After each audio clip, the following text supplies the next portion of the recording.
Siya just talaga true to his word, tatapusin niya. No matter what. Akala namin ganito lang. Yung pala, mas maganda pa pala yung gagawin. Si Hegdes, nakilala namin sa TikTok. Nakita ko yung video. Then, pinakita ko kay Mrs. yung video nyo. Which is, nagustuhan namin yung presentation ng video. Na-convince kami. And then, inquire kami. From beginning, smooth, and then merong rap, and then nag-smooth, and then naging okay na lahat. Ang maganda lang sa sa Hegdes, tinapos nyo talaga. Hindi yung tipong iniiwan, yung mga ganyan. Yan naman ang nagustuhan kapag namin may demand, sa inyo. medyo nagsusungit si client, nagsusungit din. Hindi naman kayo nakikipagsabayan. Ika nga. Minsan kasi may time talaga na hindi lang maganda ang mood. Siguro dahil nga maraming and then, okay naman. Nasusolusyon na naman. Yes, so siguro nga baka nga sasabihin natin may exceed pa Kasi in-expect lang din namin na hindi ganito. Talagang totally. Hindi ganito yung kalalabasan.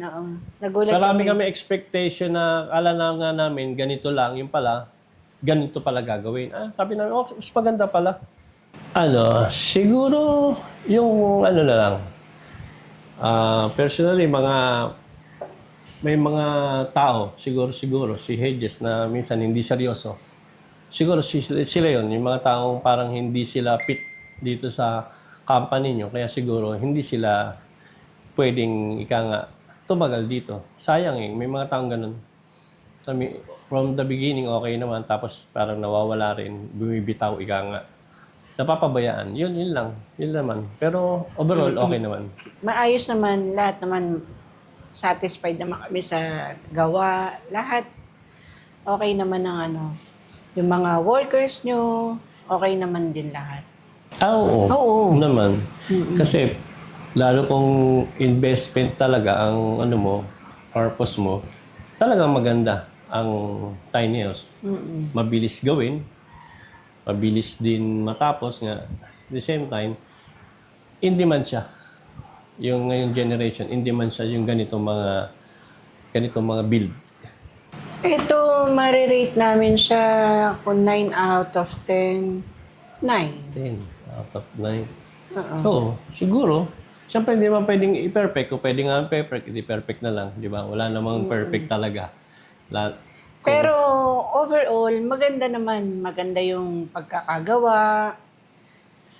9 ang aming bibigay na rate sa inyo. Kay Hegdes, siguro thank you at nag-meet tayo. Thank you at na-accomplish natin itong project. Nang natapos natin. Kasi, sabihin, siya just talaga true to his word, tatapusin niya. No matter what, tatapusin. Yun ang importante doon Yung bang tipong marami tayong pwedeng hindi pagkasunduan, pero at the end of the day, tatapusin natin. Hindi yung mag-aaway lang tayo, tapos maghihiwalay tayo magkakasamaan ng loob. Hindi naman. Kaya yun ang grateful ako kay Hedges, yung sa mga ganun, sa ganung attitude na hindi mangiiwan kahit may mga konting problema. Minimal lang naman. Yun.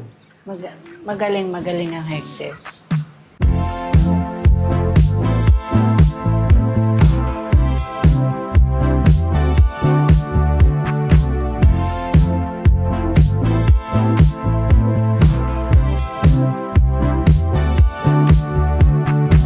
Contact us today for more information. Follow us on Facebook, Instagram, TikTok, and YouTube.